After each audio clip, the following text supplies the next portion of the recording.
안녕하세요. 반갑습니다. 오늘 참 행복한 날입니다.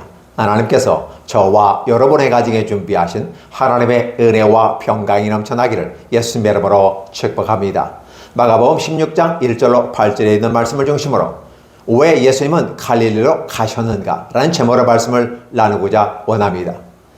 왜 예수님은 갈릴리로 가셨는가 했을 때 이 갈릴리로 간다는 말은 예수께서 죽기 전에 제자들에게 미리 말씀하신 것이었습니다. 그런데 오늘 본문에선 이 말씀을 예수께서 말씀하시지 아니하고 한 천사를 통해서 한 청년으로 표현하는데 한 청년이 예수님의 부활하셨음을 얘기하고 예수께서 너에게 이미라도 말씀하셨던 먼저 갈릴리에 가 있을 거니까 너희가 나와서 그를 만나라 라는 표현을 약속을 했습니다. 군대에서 이게 군호라는 게 있었고 군호를 짜서 예수를 잡아 죽이려고 했고 결국은 죽였습니다. 그리고 우리는 아리마대 요셉에 의해서 준비된 깨끗한 무덤에 처음으로 들어갔고 이 사실은 분명한 사실이었고 총독이 직접 확인하고 백부장에게 진짜 죽은지 확인해봐. 네, 정확히 죽었습니다. 라는 그 말과 함께 아리마대 요셉에게 내어서 장사를 지냈습니다. 그리고 3일이 지났습니다. 이 3일이 지나고 안식일이 지나면 막달라 마리아와 야곱의 어머니 마리아와 살로메가 가서 예수께 향품을 바르기 위해서 사다 준비해 놓았다라는 부분입니다.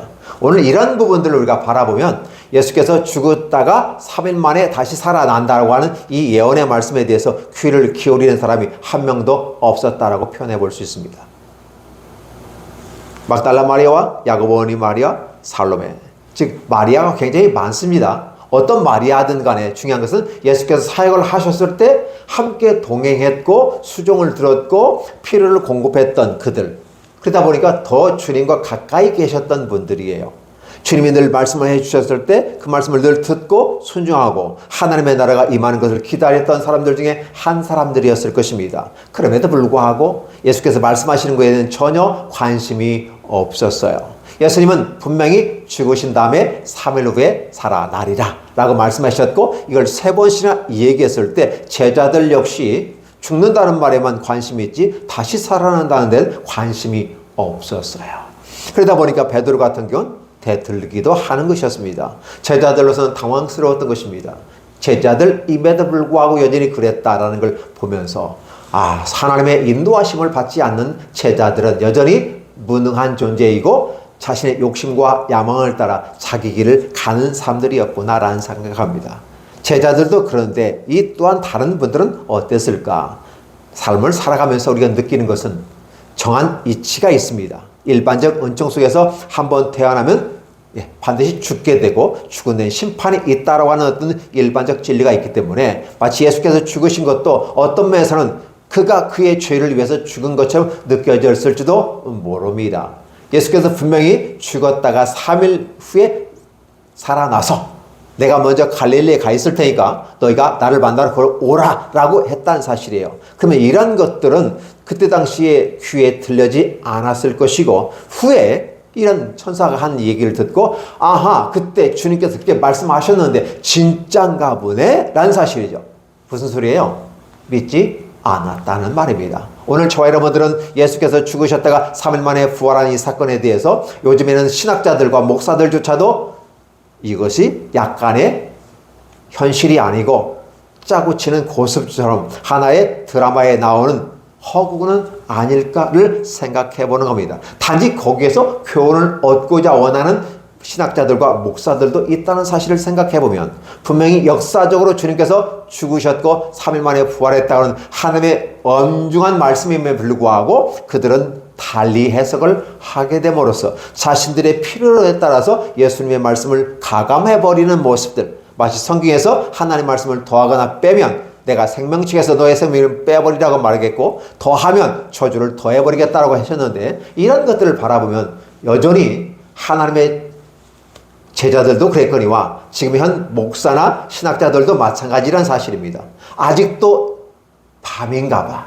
아직도 깜깜한가 봐. 아직도 동굴인가 봐. 라고 하면서 사실 저들에게는 성령이 임하지 않았음을 보여주는 것입니다. 하나님의 성령이 임하면 이 모든 사실이 자연스럽게 마치 동굴에 빛이 드는 것처럼 보여서 동굴 속에 있는 그들이 우리가 동굴 속에 있고 그 빛에 의해서 우리를 바라볼 수 있는 것처럼 하나님은 보여주시는데 누구를 통해서? 성령 하나님을 통해서. 그럼에도 불구하고 저들은 많이 배웠고 알았습니다. 아니, 지도자였습니다.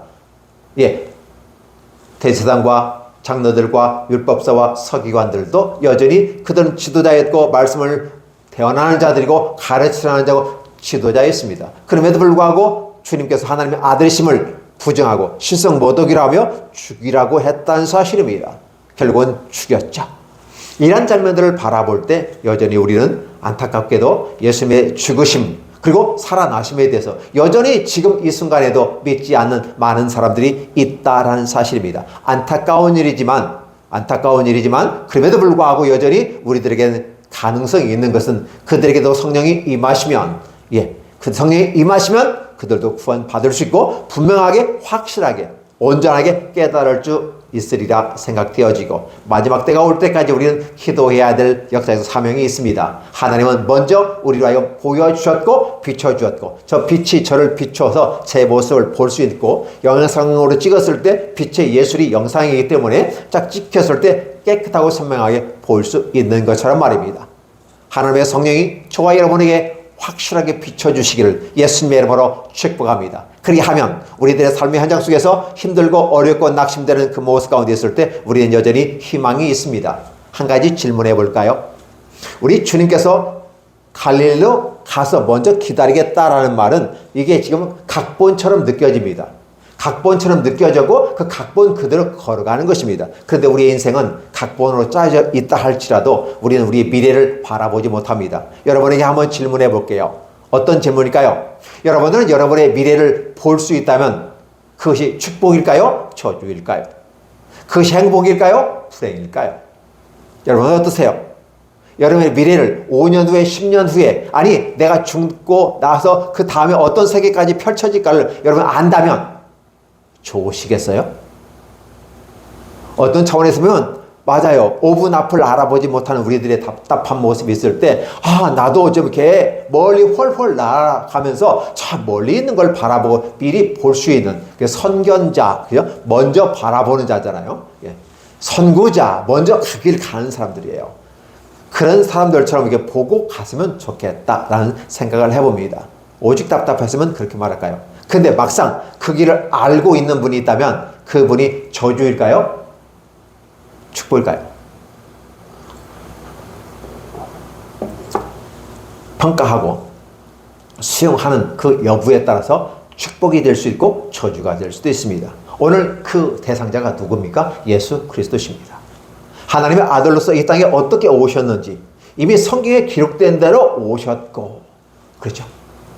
그리고 아울러 십자가에 못 박혀 죽으셨고 그리고 아울러 부활하시고 난 다음에 갈릴리에 먼저 가서 제자들이 깨닫고 돌아오기까지 기다리고 있는 겁니다.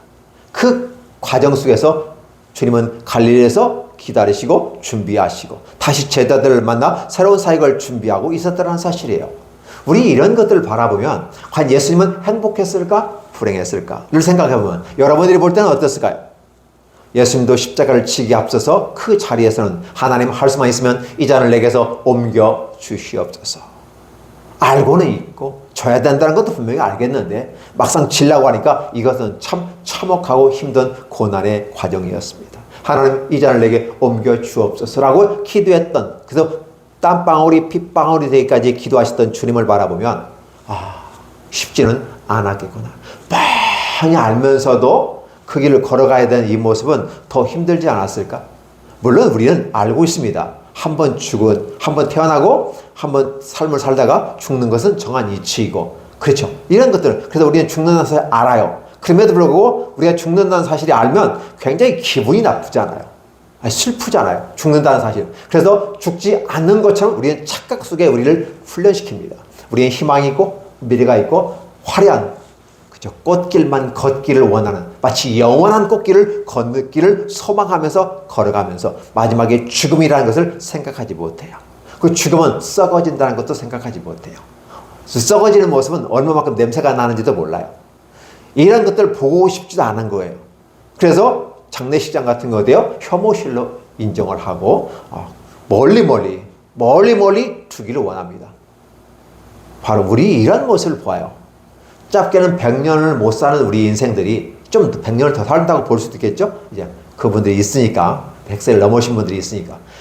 100년을 못 사는 우리 인생들이 죽는 것은 분명히 알면서도 거부하고 없는 것처럼 포장해버리는 이 모습 가운데 여전히 우리의 마음속에 불안함은 있지 않는가. 그러면서도 행복을 추구한다고 하는 것은 참 아이러니한 모습이기도 합니다. 주님께서는 자신의 길을 걸어가는 그 모습 가운데서 다 알고 계셨고 미리 예언해 주셨어요. 그럼에도 불구하고 그 인생, 그 now and here, 그 역사의 현장 속에서는 힘들고 어려웠다는 겁니다. 우리 인생도 마찬가지인 것 같아요. 우리가 주님의 놀라운 은혜로 말미암아 구원을 받고 영생에 들어갈 수 있다는 사실은 분명한 사실입니다. 물론 그건 나의 공로가 아니고 전적으로 주님의 공로였음에도 불구하고 여전히 우리는 우리들의 이 땅의 삶에 대해서 두려워하고 있는 모습은 아닌가 생각되어집니다. 그러나 우리 주님을 바라보면 그 주님의 나라가 있음을 얘기하고 죽었다가 살아나고 그 살아난 현장 속에서 살아났기 때문에 갈릴리에 가 있고 계시다는 거예요. 문제는 죽었으면 무덤에 계셔야 되는데 무덤에 안 계신다는 거죠. 물론 이러한 얘기는 미리부터 다 알고 알려졌고 그랬다는 것이죠. 그래서 이런 것을 근거로 해서 예수의 제자들이 예수의 시절을 가지고 장난치지 못하도록 군사, 군병까지 다 해서 지키게 해 주었다는 것입니다. 그럼에도 불구하고 하나님의 천사가 임하니까 그 군병들은 무서워서 벌벌 떨고 있고 쥐죽은 듯이 땅바닥에 엎드려져서 있었고 주님은 영광스럽게 부활하시고 그 큰 돌멩이 누가 이것을 우리에게 돌려주겠는가. 우리가 굴려서 문 밖에 너무 무거운 큰 돌이기 때문에 그런데 이임이라도 그 천군 천사가 다 옮겨 놓으시고 주님은 부활하셔서 누우셨던 곳을 보라 라고 하면서 너희가 나사렛 예수 십자가에 못 박혔던 예수를 찾는구나. 근데 여기에 없구나. 주님께서 뭐라고 말씀하셨니? 갈릴리 먼저 가신다고 했지? 기억나니? 먼저 가봐. 가서 그 여인들에게 말합니다. 제자들과 베드로에게 얘기해서 그분을 만나 뵙고 그가 살아나심을 확증하라 라고 하는 부분이었습니다. 이 내용은 되게 부활절 때 많이 얘기를 해보는 것이에요. 이 부활 이미 주님께서는 죽으셨고 살아나셨고 우리에게 구원을 주셨습니다. 이 죽음과 이 부활이라는 이 사건은 엄청난 사건으로서 오늘 저와 여러분에게 주신 위대한 선물 중에 하나입니다. 그 위대한 선물이 우리에게 생명으로 다가오게 되고 그걸 믿고 가는 우리들은 큰 영생의 길로 갈 수 있는 길이 열려버렸기 때문에 놀라운 축복의 길입니다. 그럼에도 불구하고 이 축복의 길에 서 있는 우리가 있는 반면 이 내용이 허구이고 가짜라는 사실에 대해서 사람들은 주장하고 있다는 것입니다. 아니 그게 가짜라고 말을 대놓고는 못하지만 살짝 비스무리하게 의미만을 강조하는 거예요. 예수께서 죽으시고 살아났다는 사실에 대해서 믿지 아니하고 단지 그분이 죽고 살아남은 우리들이 이 땅에서 새로운 소망과 희망을 얘기하면서 우리의 미래를 밝히 비추는 것처럼 얘기하고 있는 거짓 선지자들도 있더라는 것입니다. 과거에는 거짓 선지자였지만 지금은 거짓 목사가 있습니다. 목사도 거짓 목사가 있나요? 예, 구약에는 선지자가 중심에 있었기 때문에 참 선지자가 있고 거짓 선지자가 있었습니다. 거짓 선지자는 많았고 참 선지자는 적었다는 것입니다. 이 시대에도 수없이 배출되는 수많은 목사님들에 의해서 하나님의 나라가 선포되는 것 같지만 여전히 하나님의 나라를 빙자해서 자신의 야망과 욕망을 채워나가는 그런 종교적 집단들이 많이 있다는 사실입니다. 하나님이 주신 생명의 말씀과 아울러 신앙으로 가야지 아니하고 인간의 야망과 욕심을 따라 자기들과 함께 새를 규합하고 바벨론에서 바벨탑을 신할 평지에 쌓였던 것처럼 이 바벨론의 그 신앙을 중심으로 해서 모이는 종교적 집단들이 있다는 사실이죠. 현재도 있습니다. 문제는 뭐냐면 하나님께서 이와 같은 놀라운 역사를 체계적이고 구체적으로 시스템을 따라서 그 길을 말씀해 주셨고 그 길을 걸어가셨고 그 말씀을 성취하셨고 부활하셨고 이제는 하나님 보좌 우편에 앉아 계시는 그 예수께서 성령을 우리에게 보내주시고 이런 모든 사실에 대해서 믿을 수 있도록 저와 여러분의 마음속에 감동을 주시고 마음의 문을 열게 하시고 마음의 문을 열어서 주님을 수용하고 말씀을 수용한 하나님의 시스템을 받아들임으로써 영생을 얻게 되는 이 놀라운 축복에 우리가 서 있음에도 불구하고 그 현장 속에 있음에도 불구하고 여전히 믿지 않는 많은 자들이 있다라는 사실입니다. 자, 이렇게 볼 때 당연히 우리는 예수 믿고 구원받는 것은 정상적인 것입니다. 그럼에도 불구하고 그렇지 못하는 것은 비정상적이라고 말하는데 이 사회가 그렇게 흘러가고 있습니다. 그러니까 세상에 흘러가는 방향과 하나님의 나라는 한 직각선, 90도 선에서 달라지는 것 같습니다. 그러니까 역방향이 아니라 한 방향으로 흘러가는 것 같은데 일반 은총을 따라 죽음의 길을 걸어가는 많은 사람들은 여전히 희망을 하지만 하나님의 방법을 수용하지 않는 종교적인 집단으로서 그 길을 계속해서 가고 자기들만 가는 게 아니라 다른 사람들까지 흡수하면서 종교적 집단을 형성하고 그 길로 가게 됩니다. 결국은 죽음에 이르는 길이게 되는 거죠. 그런데 쭉 가다가 어떻게 돼요? 가다가 예수 그리스도의 온전한 복음을 들고 바로 직각적인 부분 속에서 바로 옆으로 삐져나오는 사람들이 있어요. 그게 새로운 생명의 길이라는 사실이에요. 여러분들 이런 그림을 한번 그려보십니다. 지금 주님께서는 죽으시고 3일 만에 살아나신 다음에 부활하셔서 갈릴리 먼저 가셨던 이 사건들은 사람은 죽었다가 다시 살아날 수 없어 라고 하는 사실이고 죽으면 끝이야 라고 하는 기존의 흐름의 생각 속에서 옆에서 90도에서 튀어나와서 아니야 살아날 수 있어 하나님은 할 수 있어 사람으로는 할 수 없으되 하나님은 할 수 있느니라 라는 표현을 쓰게 되는 것을 볼 수 있어요. 낙타가 바늘구멍으로 들어갈 수 있는 걸 보니 낙타는 바늘구멍에 들어갈 수 없다는 사실은 부피적인 차원에서 분명한 사실입니다. 완벽한 진리입니다.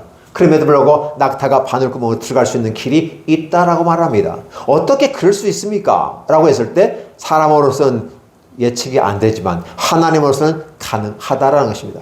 그러면 세상 사람은 뭐라고 합니까? 말 같지도 않은 소리. 어떻게 낙타가 바늘구멍으로 들어간단 말이야? 라고 하면서 끝까지 주장하게 됩니다. 거짓말이라고 주장합니다. 진짜 거짓말이야 라고 말합니다. 근데 주님은 가능하다고 합니다. 왜? 인간이 바라보는 입장에서는 안 되지만 하나님의 입장에서는 가능하다는 것이에요.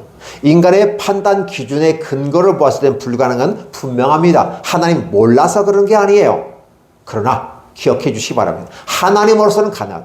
인간으로서는 불가능하지만 하나님의 가능하다는 말은 인간의 능력과 그 기준은 여전히 한계가 있다. 우리 하나님의 근거는 한계가 없다라는 부분이에요. 어떤 식으로 과연 바늘구멍으로 낙타가 들어갈 수 있을까요? 이런 구원의 문제와 관계되는 건데 이 구원의 문제는 전적으로 하나님의 권한에 두었다. 하나님의 능력에 두었다. 인간의 어떤 수고와 노력으로 말미암아 돈이 많아야 착한 일을 많이 해야 선교, 성지순례를 해야 그렇죠. 또 세상에 성공해야 권력을 잡아야 천국에 들어갈 수 있다고 말하는 것처럼 느껴지지만 그것은 아니야. 아무도 안 된답니다. 돈으로도 못 가요. 그렇죠? 선행으로도 못 가요. 지식으로도 못 가요. 착한 것으로도 못 가요. 무엇으로 갈까요? 진정한 착함은 바로 하나님의 아들 예수 그리스도가 우리를 사랑하시고 십자가에 죽으시고 살아났다는 이 구원의 고스도에 들어오기만 하면 해결되는 문제인데 사람들은 들어오지 않는다는 것입니다. 여전히 이 성경은 계속해서 지금 부활을 향해서 가고 다시 재림하시는 예수를 바라보는 그 입장에서 우리는 기록되고 있습니다. 계속해서 지속 발전한 모습으로 하나님의 나라가 우리에게 어떻게 임하는지를 우리는 이 성경 말씀을 통해서 알고 있는 것이죠. 그럼에도 불구하고 많은 사람들은 믿지 않았다.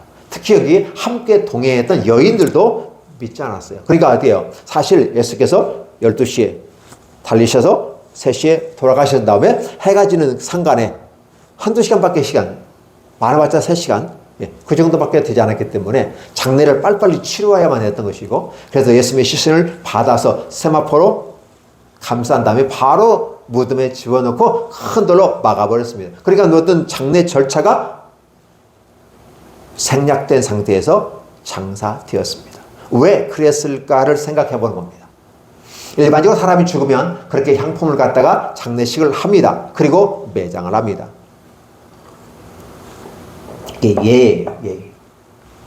예수께서는 그걸 할 필요가 없었죠. 왜 그럴까요? 주님은 다시 살아나면 되는 거니까 굳이 향품을 바를 필요가 없는 것이죠.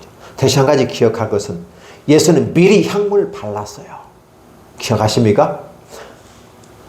시몬의 집에 있을 때 한 여인이 나도 한 걸 갖다가 예수의 머리에 붓고 발끝에서부터 머리끝에서 발끝까지 다 부었고, 그래서 자기 머리카락으로 예수의 발을 닦으셨던 것을 기억하십니까? 그때 주님께서 말씀하십니다. 가만 두어라. 이 여인을 더 이상 괴롭게 하지 말라. 이 여인은 나의 장례를 준비하는 것이다. 여기에 막달라 마리아와 야곱의 어머니 마리아와 살로메가 향품을 사다가 예수를 바르고 그래서 온전한 장사를 지내려고 했는데 이미 예수님은 미리 하신 거예요. 그걸 말씀을 하시는 거예요. 그러니까 어떻게 보면 예수의 죽으심에 대해서 얘기하고 있는 거죠.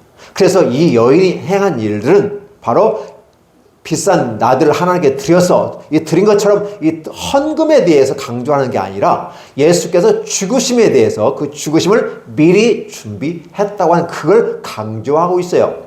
그 다음에 종교적인 집단에서는 어떻게 얘기할까요? 바로 그 여인이 그렇게 드렸던 것처럼 여러분이 헌물을 많이 하고 헌금을 많이 하고 그래야 여러분의 이름이 하늘의 별처럼 나게 되고 구원에 이를 수 있습니다. 이렇게 얘기한다면 맞아 그런 것 같아 라고 훅 하고 넘어가 버립니다. 넘어가지 마십시오. 바로 주님은 주님의 장례를 준비한 이 여인의 착한 행실과 아울러 그 믿음의 행위를 칭찬하고 있는 것이고, 복음이 전파되는 곳에 왜 이 여인이 전파되어야 됐을까 했을 때 바로 죽음과 연관되어 있기 때문에 그 여인은 전파되어야만 한다는 것입니다. 그 여인이 행한 일도 함께 전파되어야 된다고 말하는 것입니다. 따라서 오늘 이 여인들은 뒷북치는 것이죠. 그리고 그들의 행위를 바라보면 그들은 믿지 않았다라는 것입니다. 부활할 줄 알면, 그리고 여태껏 지내온 사건들을 종합적으로 살펴보면 주님께서는 다시 살아날 것이고 이미라도 그렇게 그 사건들이 있었기 때문에 안 해야 되는데 한번 죽은 예수님 분명히 죽은 건 보았기 때문에 향품을 주서 다시 장례식을 치르려고 했던 것입니다. 안식구 전날에 일찍이 해 돋을 때 그들이 무덤에 가서 한 이런 일들을 바라보는데 장례 치르려고 완벽하게 향품까지 해서 치르려고 하는데 예수께서 부활하셨다는 사실이에요. 계속해서 어떻게 해요? 반대 개념으로 사건이 진행됩니다. 여인들은 향품을 해서 장례를 치르고 이제 한 시대를 덮으려고 생각했어요. 근데 주님은 돌을 굴려버리고 한 청년을 통해서 예수의 부활하심을 돕게 하고 갈릴리에 가시하고, 그리고 그런 사건들이 분명한 사건이었다는 사실을 알려주기 위해서 그 자리에 남아서 올 때까지 기다리고 있는 겁니다. 그래서 그 여인들이 무덤에 쑥 들어가서 보니까 놀란 거예요. 그 무덤 속에 하얀 빛이 나는 천사 같은 분들, 청년이 있었어요. 그 청년으로 표현되었는데 그 청년이 어떻게 되었는지 모르겠어요. 어떤 분인지 모르지만 어쨌든 그렇게 표현돼. 천사라는 우리가 기본적으로 알고 있잖아요. 베드로에게 일어라, 내가 먼저 갈릴리에 가시나니. 간 것은 분명한데 전에 너에게 일러주었던 것처럼 이렇게 표현합니다. 그러니까 이미 각본대로 흘러가게 되는 것입니다. 그래서 예수님은 그 과정들의 인생 속에서 울고 웃고 죽음의 고통을 겪고 다시 올라가는 이런 그 삶의 라인을 그림을 한번 그려보시기 바랍니다. 하나님의 아들이신 그분이 인간의 몸을 갖고 내려왔다가 목수의 아들로 삶을 살다가 3년 반의 공생애를 마치시고 죽으신 다음에 다시 부활하는 이 장면들, 그리고 다시 재림하신다는 삶의 라인 곡선을 한번 보시면 주님의 삶이 만만치는 않았구나. 주님도 참 힘들었었겠구나. 그 힘듦이 어떤 힘듦이었을까? 엘로이 엘로이 라박시다니, 하나님 어째 나를 버리셨나이까? 그 외치는 그 모습을 바라볼 때 참 힘들었었겠구나. 그런데 그 힘듦을 참고 견디고 이겨나가는 모습은 우리 인생의 모습이고 우리 주님이 걸어가는 것처럼 그래서 걸어가야 됩니다. 주님의 눈에서 눈물이 많이 흘렀을 것입니다. 하나님, 이 모든 것을 행하는 저들을 용서해 주시옵소서. 저들은 이 일을 알지 못하고 하기 때문입니다. 그들이 울어야 되고 그들이 회개해야 되는데 주님이 대신 울어주시고 그들을 용서해달라고 마지막에 유언을 하나님 앞에 하잖아요. 하나님이 그것 때문에 인류를 더 사랑하시는 것이고 다시 한 번 더 기회를 주시는 것은 아닐까를 생각해 봅니다. 왜? 유언은 이루어지는 거잖아요. 그래서 이루어지기 위해서 하나님은 구원의 길을 주신다. 근데 여전히 이 땅에서는 여전히 다른 길로 걸어가고 있는 세대를 보여주고 있는 것이죠. 이러한 것들을 바라보면서 오늘 저와 여러분들은 무엇을 생각해야만 할까요? 문제는 뭐냐면 어떠한 자극이 주어진다. 이게 학문에서 말하는 건데요. 어떤 자극이 주어지면 어떤 원인이 발생하면 그에 따른 결과가 나오는데 어떤 결과를 나오냐. 그 원인을 따라 결과를 낳을 것이냐. 상관관계 속에서 결과가 나올 것이냐를 바라보면서 우리는 나갑니다. 그 다음에 우리 신앙은 어떤 생이에요? 우리 주님은 원인을 주고 자극을 주고 우리에게 생각할 수 있는 하나의 스토리를, 팩트를 우리에게 알려주는 겁니다. 십자가에 죽으시고 3일 만에 다시 부활하셔서 하늘의 보좌 우편에 올라가는 그 일련의 모든 삶의 라인을 따라 걸어갈 그 과정 속에서 오늘 이걸 바라보는 저와 여러분들은 무엇을 보고 무엇이 여러분의 마음속에 반응이 어떤 적용이 이루어지는가가 대단히 중요합니다. 그 사람들은, 여자들은 몹시 놀라서 무덤에 나오고 도망하고 아무 말도 하지 못했다라는 부분입니다. 진짜 무섭고 무서웠겠죠. 왜냐하면 그 주님께서 부활하셨다는데도 불구하고 무서운 겁니다. 인간의 마음속에 하나님에 대한 신뢰와 그 믿음이 없으면 두렵고 무서운 것은 사실입니다. 여러분 삶을 살아가면서 무섭지 않으세요?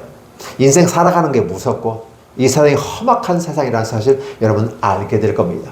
그럼에도 불구하고 여러분의 삶 속에서 주님의 성령이 비춰주시면, 우리 하나님의 성령이 비춰주시면 우리의 길을 대로가 열리게 되고 이미라도 예수 그리스도에 의해서 대로가 열려진 그 길이 우리 눈에 들어오게 될 겁니다.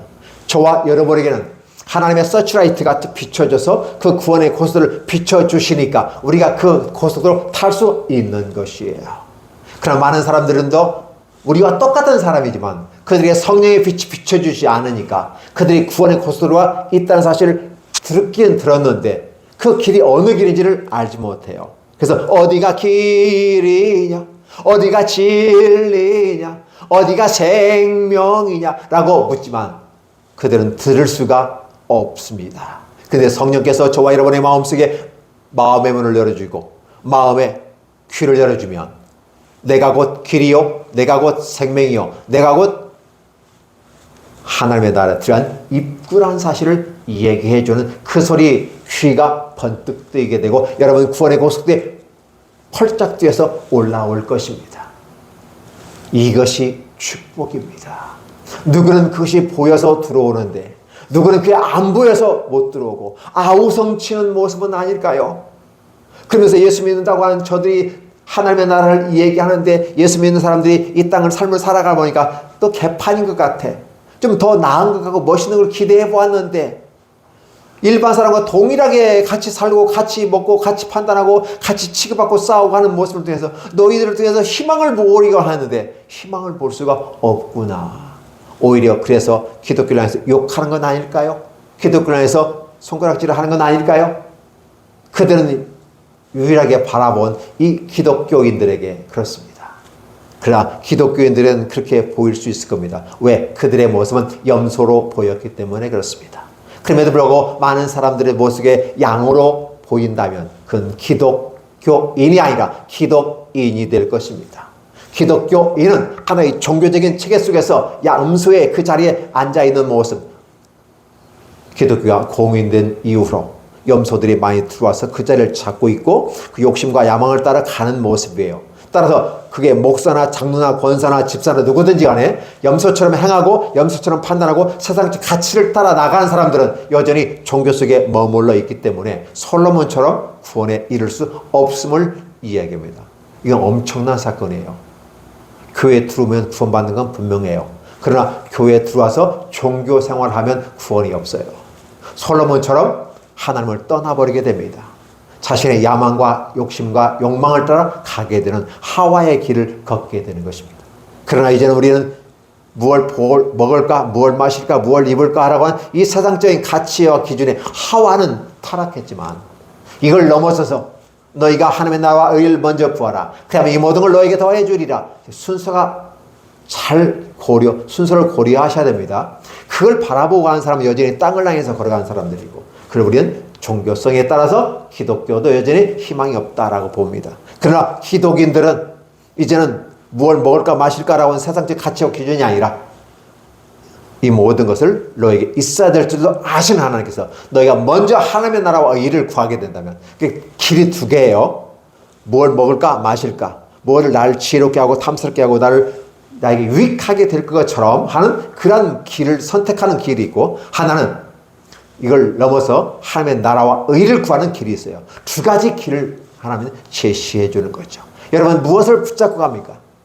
마치 썽썽한 아주 건강한 튼튼한 동아줄처럼 보여지는 건강, 돈, 출세, 성공, 학문, 학식 이런 걸 붙잡고 갑니까? 그러나 그것은 썩어져 불에 타버린다는 사실이에요. 그러나 주님께서 말씀하시는 그 하나님의 나라, 기독인들이 가는 그 길은 바로 사랑의 길이고 생명의 길이고 힘든 길이라 할지라도 그 길은 순종해 가는 길이라는 사실이죠.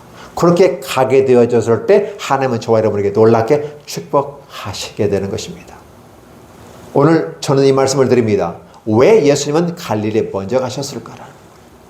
그래서 우리들의 인생을 좀 힘들고 어려운 모습 가운데서 미래를 바라보고 예수님처럼 다 바라볼 수 있으면 좋지 않을까? 다 알고 가면 좋지 않을까? 예, 하나님은 하나님이기 때문에 그 길을 알고 가셨죠. 그러나 우리가 그 길을 안다면 주저앉아 버립니다. 그래서 미래를 하나님은 막아두셨어요. 그것이 인생에게 유익하다라고 하나님은 판단하셨기 때문에 저와 여러분의 미래를 우리는 예측할 수 없어요. 5분 후에 무슨 일이 나타날지 우리가 몰라요. 그러니까 우리는 겸손하고 겸허하게 전체를 바라보고 이끌어 가시는 참 목자가 되신 예수 그리스도만 바라보고 가면 돼요. 무엇이 있을지 무엇이 없을지 우리는 염두에 줄 필요가 없이 주님만 따라가면 돼요. 주님께서 그 길은 때로는 불뱀과 전갈을 사막에 묻어버리는 것처럼 묻어버리고 그 위를 걷게 하실 수도 있고, 아니면 다시 그 불뱀과 전갈이 우리 삶 속에서 올라와서 물어서 열병으로 죽어가게 만들게 할 수도 있는 것입니다. 따라서 우리는 주님과 함께 동행했을 때 바로 홍해를 육지같이 건넜고, 주님께서는 또 바다 위를 걸어오시면서 제자들에게 보여주시는 이러한 장면들을 바라보면, 베드로 주시오면 나를 오라 하십시오. 오라! 그런데 걸었습니다. 유일하게 사람의 몸을 가지고 예수님 외에 바다 위를 걸은 사람은 베드로가 최초였습니다. 그런데 그가 주님 바라보지 아니하고 세상을 바라보게 되고 세상의 기준을 바라보는 것처럼 느껴졌을 때 그런 물속에 가라앉아 버리는 이런 모습들을 우리가 비유로서 설명해 본다면 어떤 모습일까를 생각해 보는 것입니다. 여러분 어떠세요? 미래의 희망이 어디 있습니까? 다르다는 사실이죠. 세상에 가는 길, 세상이 요구하는 그 길은 주님의 나라와 다른 모습이에요.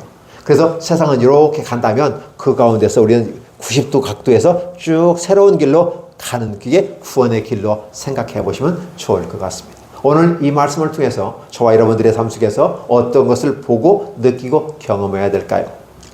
여러분 분명히 들었습니다. 문제는 뭐냐면 여러분이 들은 여러분들에게는 어떤 식으로 정리를 하게 할 겁니다. 정리하신 다음에 여러분들은 믿게 되고 확신에 거하게 될 것이고, 여러분의 믿음의 길에 그 섰을 때 얼마만큼 생명과 은혜와 진리가 여러분에게 넘쳐나는지를 보게 될 것이고, 그래서 여러분은 자유케 될 것입니다. 주님은 자신의 길을 걸어가셨습니다. 그러면 각본대로 걸어간 것처럼 우리도 주님을 따라 각본대로 걸어가시면 미래가 보장되고 희망이 있다는 사실을 반드시 기억하시기를 예수님의 이름으로 축복합니다. 기도하겠습니다. 하나님 고맙습니다. 감사합니다. 주님의 놀라운 사랑과 은혜를 발견하며 마가복음 16장에서 1절로 8절까지 진행되는 모든 과정 속에서 여전히 주님은 거침없이 미래를 향해서 걸어가고 있고 그 길을 달려가고 있습니다. 죽었다가 살아난 다음에 부활해서 갈릴리에 먼저 가 있는 이러한 본문을 통해서 우리는 우리의 삶을 다시 한번 돌이켜보는 아름다운 시간이 되도록 축복해 주세요. 오늘 이 말씀을 듣는 우리 성도들, 우리 지구촌 연합교회, 그리고 우리 이 말씀을 듣는 유튜브의 모든 구독자들, 그들 모두에게도 하나님 이 눈이 열려지게 하시고 주의 행복이 있게 해 주옵소서. 주님의 구원의 서치라이트가 비춰져서 구원의 길로 들어오게 해 주시고 생명의 길, 의의 길, 말씀, 도인 예수 그리스도로 들어올 수 있도록 축복해 주시옵소서. 예수님의 이름으로 기도하옵나이다. 아멘.